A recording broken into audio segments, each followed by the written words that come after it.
Oscar goes to. And the Oscar goes to. The Oscar goes to. And the Oscar goes to. And the Oscar goes to. Hello and welcome to the podcast. My name's Oscar. I'm your host. This is the Not That Oscar podcast. You might know me. You might know me from TikTok. Yes, this is now just the long version of my TikToks, basically. If you don't know me from TikTok and you only know me from the podcast, then check out my TikTok. It's this, but shortened, and we do it 3 times a day. We live stream every day at 5:30 p.m. We talk about movies, talk about TV, a little bit of gaming. Got some gaming live streams coming up. It's a very exciting year. It's my first full month in this job. Yes, a very, very, very low-paying job. Criminally low-paying. But I'm now an actor presenter full-time. Isn't that exciting? So yes, this is you basically you have me forever. Probably this is it. We're locked in, people. January was a fun month for me. I got to be honest. Getting used to this whole setup. I watched 28 films. 4 of those were rewatches. So pretty good going. 24 new films for me. 10 2026 releases, which we'll get into in a moment. But today's episode is going to be focusing on the best and the worst of January, the box office results, and then looking ahead at February. My predictions for the month and what I think will do the best, the worst, my favourites, least favourites, whole that shebang. And we'll get along deeper into some stuff along the way. We'll talk a little about Melania and that documentary and how crazy that is. And then how important independent cinema is. That's also a big focus today. Specifically Iron Lung. Some very interesting stuff coming up about Iron Lung and what it means for the industry. But we'll get started with January. So let's start off with the best new film from January. So there were a pretty good selection of choices. We have 28 Years Later, The Bone Temple, The Rip, that was on Netflix, People We Meet on Vacation, which was also on Netflix, Mercy, Return to Silent Hill, The Wrecking Crew, Shelter, and Iron Lung. So we'll do my best new release, my best first-time watch of a film not from 2026, the worst new release, biggest disappointment and biggest surprise, I guess. We'll start at the very top. My favorite film from January, of course, is 28 Years Later, The Bone Temple. I dropped an entire podcast on it last week. Go check it out. We broke it down there. But it is truly phenomenal, and I've finally settled on the fact it is my favorite of the series so far. Yes, better than Years Later, better than Days, and obviously better than Weeks. I thought it was spectacular. Sound design wise, which I'm big on, was beautiful. It's so funny seeing Ray Fiennes play such a character like that. I mean, if you've seen the movie, again, no spoilers in this podcast, unless it's preempted, but no spoilers. And yeah, the casting in that is absolutely fantastic. Now, the 28 Years Later, the first one, did get nominated for the BAFTAs, so that's exciting. Maybe Bone Temple will get nominated at the BAFTAs next year for Best British Film as well, and we'll keep an eye out for that as we get a bit closer to the BAFTAs. My best first-time watch of January, well, there was quite a few to pick from, really. I went through a weird range of movies. We looked at Escape from Alcatraz. I finally got around to watching Battle Royale, which is an amazing Japanese movie that Hunger Games is sort of based off. I also did a bit of Studio Ghibli with Howl's Moving Castle. The Northman was great. I'm trying to make sure I'm up to date with Robert Eggers ahead of Werewolf at the end of the year. But by far, my first time watch favourite was between Ex Machina and Parasite. Now, on paper, I've given Parasite a higher rating than Ex Machina. But I think in terms of like enjoyment and likelihood to return and rewatch the movie, I think it might be Ex Machina. I mean, Alex Garland really caught my eye with the 28 Years Later series. I've seen a few of his other bits of work, but I'm pretty sure he was involved with Ex Machina. That'd be embarrassing if not, but I have it in my head that he was. Yes, he directed it. That's lucky. And it's an A24 movie as well, and I'm trying to sort of get my way through their filmography. It's very dense. So I had a really, really fun time with that one. But of course, Parasite is a Best Picture winner at the Oscars, so it's clearly an all-timer. Now, I watched a lot of other movies that sort of disappointed me. Now, there wasn't anything that really stood out as poor from previous years. Down with Love was a very peculiar romantic comedy, but I still had a pretty good time. Salem's Lot was very disappointing with Bob Newman. Bob Pullman? It's the guy that plays Lewis Pullman. It's because he plays Bob in Thunderbolts. That's what I was thinking of. So that was very disappointing. I got to be honest. But obviously, the worst from the month was very close between Mercy and Return to Silent Hill. I imagine Return to Silent Hill will be my least favorite movie of the year. Yes, we're only in January or now February. But Mercy was a close second, and we'll get on to Mercy in a little bit when we talk about its box office numbers. But it is truly just an awful film. I mean, visually, performance-wise, the story's not awful, but it ends up being pro AI, and it's quite a peculiar time, really, to be honest. So that's probably the worst new one. And biggest disappointment, well, I guess I'm not really disappointed by anything. I was pleasantly surprised by The Rip. I thought that was quite good. The Wrecking Crew on Amazon Prime with Dave Bautista and Jason Momoa was better than I expected it would be. Shelter is about as good as I thought it'd be. It was a fun R-rated action movie.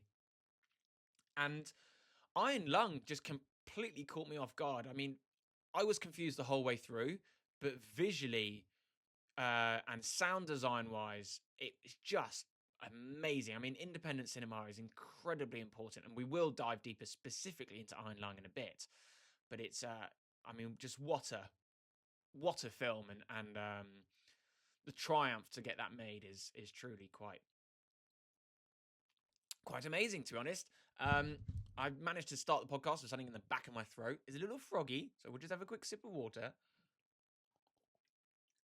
I could edit that out, but I've got to be honest, today's a busy day, so you'll probably get this as raw as possible. So I guess that's, yeah. Best film was 28 Years Later, Bone Temple. Worst film was probably Return to Silent Hill. No real big disappointments. Everything kind of landed where I expected it to, but best surprise was probably Iron Lung. If not The Rip, you know, I've got to give a bit of love to Netflix. They did a good job with it.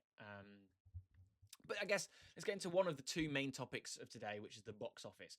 Now, the industry standard is you need to make 2.5 times your budget to make a profit, to break even and make a profit. That's right. This is why. Okay, so say I have $100 million movie. Obviously, you have to make $100 million at the box office to get your money back for the production. But then I probably spent about $50 million on advertising and marketing that film, so that takes me to $150 million. But then you actually lose half of that $100 million you first made because the theaters take that. So that takes us back down to $100 million. And do you get the idea? You have to counteract for a multitude of points. So if it was $100 million, yeah, you're going to be needing to make about $250 million to be making profit. Sometimes it's a little bit less. It could be, you know, 200 million. Sometimes it might even be 300 million. But 2.5 times your production budget is about what you need to be making. So we'll look back a little bit at the end of December because there were a few crossovers. Marty Supreme, Avatar. Those are the main ones that need recognition. So we did speak about them in last month's podcast, but Marty Supreme has now finished its theatrical run. A theatrical run is upwards of 45 days for the big films. Smaller films maybe do a month in cinema. So Marty Supreme was produced off a budget of $70 million. Now, of course, Timothée Chalamet has received some nominations at the Oscars. I'm pretty sure he got some at the BAFTAs and other film recognized award ceremonies and stuff like that. And he's done a lot of marketing for this. A lot of marketing out of his own pocket as well. But it hasn't even made back... well, it's not made a profit, that's for sure. So it's brought in $118 million worldwide, which is pretty good for a biopic about a table tennis player, but it does have a huge name attached to it. So it probably needed to do around the 150 mark to make some money back. Now, when it gets sold to a streaming platform, if it's not already agreed, you know, DVD sales, maybe a bit more merchandising comes in. When it goes on to like your in-flight entertainments and stuff, it will make a bit more cash, but not loads. maybe another 20% or so. So it might break even, but it's $118 million worldwide. Avatar 3. Now, obviously, we know how much these movies cost. Avatar 3 is rumored to have cost about 400 million.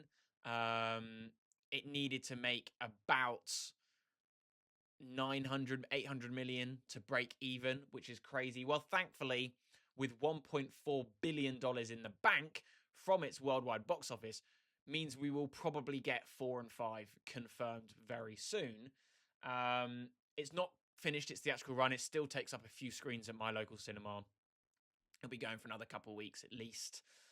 So I expect that to finish around the $1.7 billion mark. That's what I think that will do. Hamnet was a pretty great success, to be honest. They probably profited here just a tiny bit. A budget of 30 million, bought in 57 million worldwide. Rental Family, struggling a little bit, but it's again not finished its run just yet. 10 million production budget, 18.4 million worldwide at the box office. 28 years later, The Bone Temple. Now, this is one of the first big talking points of this section. We know these movies are incredibly popular. This Bone Temple has a higher average Rotten Tomatoes score than 28 Years Later. The 28 Years Later had like a 88% critics score and like 63%, something like that, audience score. Now this one, they're both in the high 80s, if not low 90s for critics score. So very, very different, much more appeasing to the general audience. I think it has gone from a 15 to an 18, which is not surprising considering some of the scenes, but it's certainly damaged it in terms of the box office because it's only made $53 million worldwide from a production budget of $63 million. So it's not even made its production budget back. It will by the end of its theatrical run. Remember, it's only been out about 2.5, maybe 3 weeks at a push. So I'm going to say it finishes around the $70 million mark. I think the fact that it's very well received will help spur it on a little bit, but yeah, not great. The rumors are that like the third installment in this trilogy is happening no matter what, and overall that trilogy will make a lot of money. And I think if they're smart, they'll officially greenlight it. Sony will, so that will help spur on this one because people are like, oh, well, they're finishing the trilogy. It must be good. It's currently only been reported by Deadline that it has been confirmed. So a little bit up in the air. I made a video that went pretty viral on TikTok that people were like, this guy's rage baiting. I'm like, well, Sony haven't actually said that it's been greenlit yet. It's just come from Deadline. But even if you take that as official, they could change their minds. I don't think they will. I do think they do the full trilogy. So the next one is Mercy. Now, Mercy is one of the most grotesque movies ever. CGI is genuinely terrible. Performances are very weird. As I said, it's kind of promoting AI, which is an odd concept in today's day and age. But because of that, and because it's Chris Pratt, and he is a movie star, he's one of the highest grossing actors of all time. He was the highest earning actor from 2015 to 2017. He's been in plenty of Forbes magazines and stuff like that. But because of that draw, along with Rebecca Ferguson, who is fantastic, not in this movie, but in general, it's brought in $41 million off a $60 million budget. Now, Mercy came out on the 23rd of January, so it's, again, not even been in theaters 2 weeks. I imagine it finishes around the $80 million. Oh, it's probably a bit, that's probably quite generous, actually. It maybe finishes around the $60 million mark. It maybe makes its money back. But it won't be profiting in any way. It will definitely lose cash here, I guess. Because half of that money goes to the theaters, so they're only sort of making about 30 million. The fact that it costs 60 million, if you've seen the movie, I've got no idea where that money went. Also, I've just lost internet connection, which is terribly annoying because I now can't access my Letterboxd. Shit. Never mind. Return to Silent Hill, the worst movie of the year. Wi-Fi's back, everybody. You can calm down. Return to Silent Hill is like the 4th installment in the film series based on a film. We've had a lot of game adaptations of recent times. I didn't really know much about the game. Okay, some of my favorite YouTubers played it growing up, and I was like, you know what? I could get behind this. Let me go see it with my friends. I did Mercy and Return to Silent Hill back to back. God, what an awful evening. I mean, the fact that I saw 2 movies and their total score was 2 stars out of 5, not good. Um, it has made $10.1 million in the past 10 days or so. So 10.1 million, but on a budget somehow of $23 million. Again, if you've seen this movie, I couldn't tell you where any of that was spent. If they said it was like a $2 million movie, I would have been like, you know what, fair play. It looks about that. But no, it was atrocious. Shelter is very new. It's only been out about not even 5 days, about 4 days. New Jason Statham action movie, R-rated. It's great to see like an actual proper adult action movie these days. 13 million from 4 days. That's not bad. I don't think it's wide release yet. I think it's still got a few countries to go. I imagine that movie will make its production budget back at 50 million. I mean, statistically, say it finishes the week at 25. Yeah, it'll make 50 million, but I don't think it will profit by any means. Is this thing on? Has an unreported production budget. I imagine it's maybe 2 million tops. It's a very, very low budget indie movie. Currently sat at $6.1 million worldwide, and it is fantastic. I have to say, really, really enjoyed it. I saw it on Friday night. I realised, actually, I didn't... Oh, no, because I think it came out in 2025, technically, yeah. So in the US, they had it a while ago, and it's only just come out in the UK. But it's still only made about 6 million. I imagine it's probably going to profit just a tiny, tiny bit. It's a fantastic movie. If you know who John Bishop is, it's loosely based on his story as a comedian. Still stars Will Arnett and Laura Dern. It's a great, great time. Now, the next big talking point is the Melania documentary. I guess not a film, but a documentary.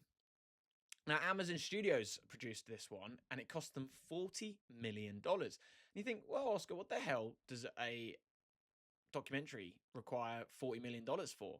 Well, if I was to tell you that, like, the Planet Earth documentaries and all of the David Attenborough ones that maybe take about 10 years to make one of those documentaries, it's probably around the $40 to $50 million mark at an absolute push, right?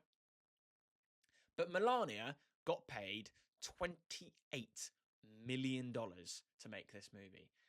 Say it even cost them $3 million to produce, a couple million to market this movie. Yeah, $40 million is crazy.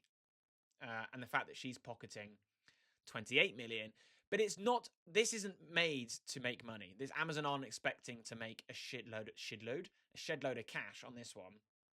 It's purely a stance alongside Trump. You know, Amazon wants to be in the good books of Trump. Jeff Bezos and him are probably buddies. It's a political thing more than anything. So ignore it. Don't watch it. It's probably pretty trash. Made 7 million, by the way, so far. Primate is doing pretty damn well. So it had a production budget of 22 million. To break even, you're looking at like the maybe $50 million mark. It's currently at $36.3 million worldwide. It's only just had a wide release globally in the last couple of days. So it's going to make its money back. It will probably profit as well. I imagine this will sit at around the $60 million mark once it's over. It's not great. I gave it 2.5 stars. I was disappointed by it. You know, these grotesque horror movies that rip people to shreds can be fun. But it's not as gory as I thought it'd be. It is a little bit tense at points. I will give it that. But overall, not the best thing in the world. And then this is the big thing, right? Send Help and Iron Lung. Now, Send Help, Sam Raimi's first R-rated horror movie that he's directed in about 25 years. Nuts. Versus Iron Lung, an independent passion project made by a YouTuber off a tiny budget. Now, credit where credit due. Markiplier is not just any old YouTuber. He is one of the greats. Horror has always been his thing. The love that he has for this game is apparent. So Send Help has been out in the US only, really, so far, a couple other territories. It comes out in the UK on the 5th of February. But so far, it's already made $28.1 million worldwide. Very good. But a production budget of 40 million. Now, it will definitely make that back, and it will more than likely profit. Imagine the UK will bring in quite a lot of money on this one. 40 million production. I imagine the marketing on this one hasn't been crazy huge because Sam Raimi doesn't really need it. So say 80, maybe $90 million to break even. I imagine it will do that. If it's done 30 million over the weekend in the US, worldwide, it will probably make 90, maybe 100 million. I'm going to predict it'll be quite close. So we'll call it 90 million it'll make. Iron Lung, however, built off a production budget of $3 million. Say they spent another, at most, 2 million on promotion. So let's call that 5 million, right? This movie, having only opened in the US and a few other territories around the globe, New Zealand, Australia, UK, it was number 1 in the box office on Friday domestically. It was second domestically at the box office after the end of the weekend. And it's currently sat at $21.7 million. This movie has made at least a profit of $12 to $15 million. That is nuts. Like, absolutely nuts. And it was written, directed, produced, distributed by Markiplier. That money is going to him and his team. Phenomenal work. I mean, to beat off, Disney, Sony, Sam Raimi on Friday night, yeah, nuts. So incredible. I mean, what an achievement. And it's great. I've got to be honest, I was a little bit confused. I don't really know the backstory of the game. But that didn't really matter, I was having a great time. Visually, it's so nice. Trapped in one location horror, right up my alley. I love movies like that. Yeah, big time fan.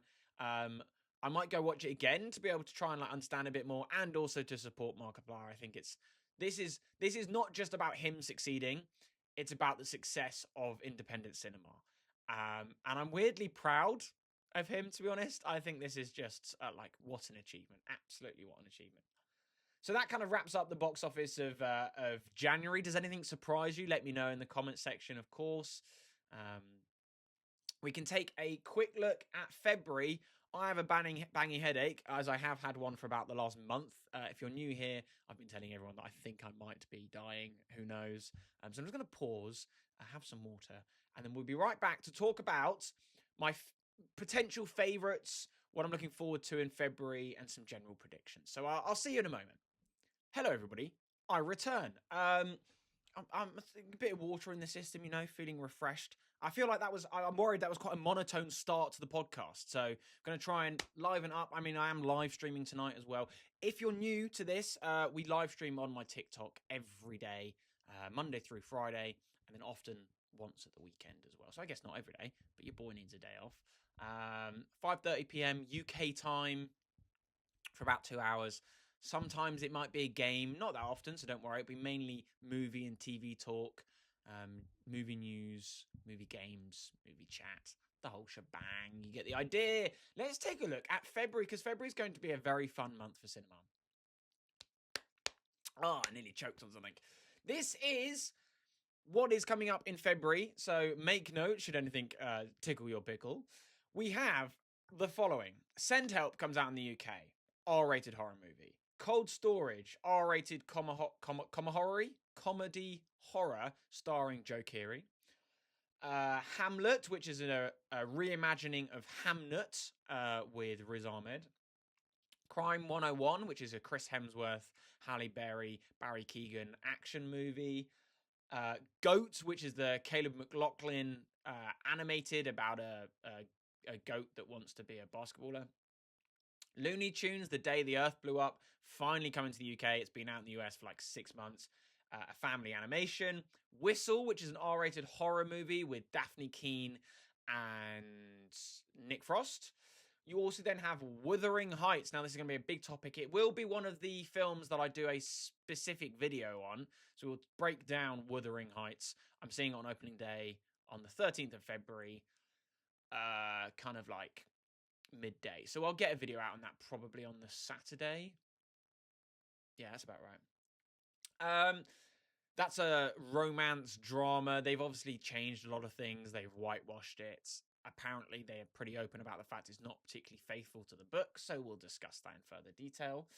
Good Luck, Have Fun, Don't Die. The new movie by somebody. Oh, God. Why can I not remember who's that from? Where's my keyboard?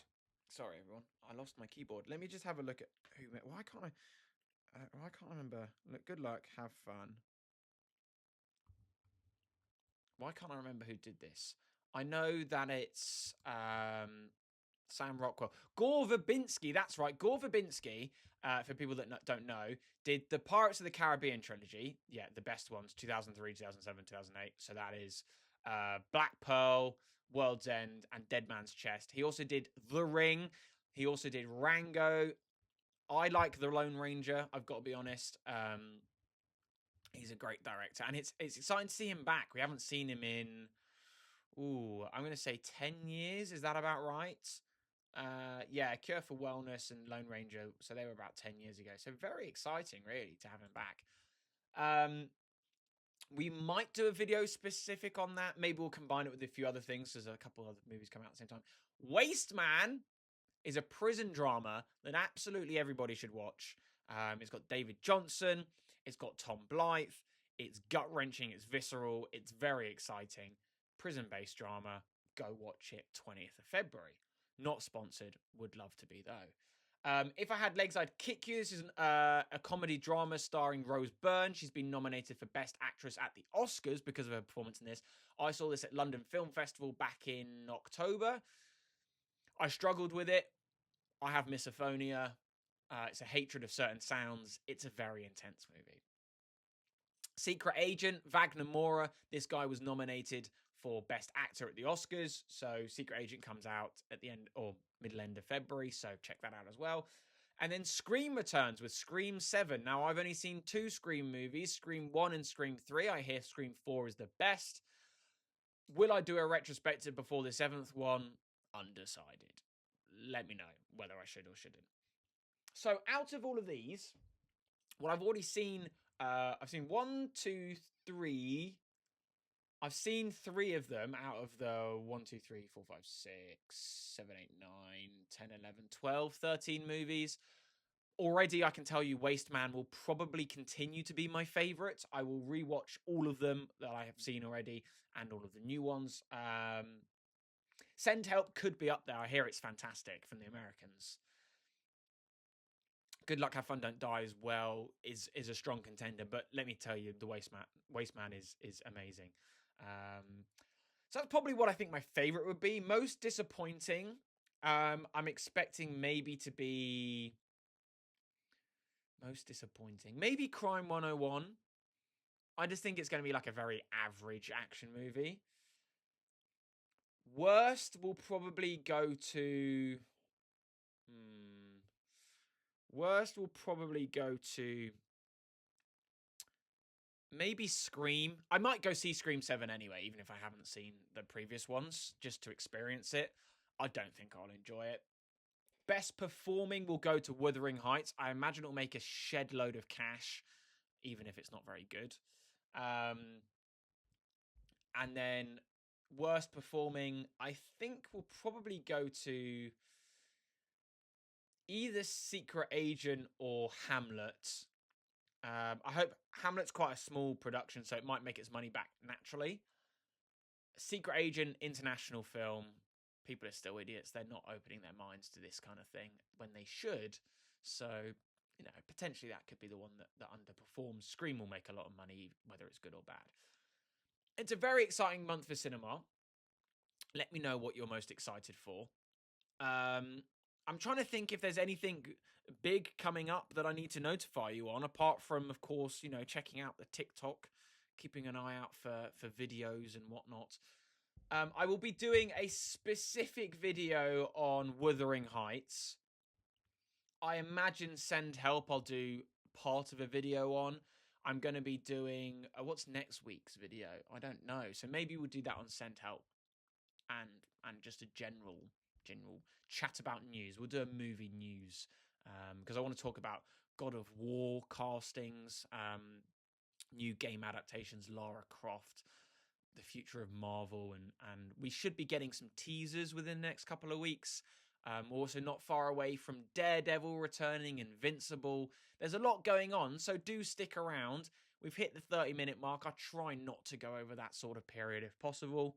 Yeah, a bit of an information-heavy one today, but I hope you enjoyed it. Keep an eye out for a lot more. Subscribe, follow, rate the show 5 stars. If you want me to do a certain type of format or you want me to change what I'm doing, let me know. Be honest. Put it in the comment section down below. Share the love. I appreciate you guys as always, and I'll see you soon.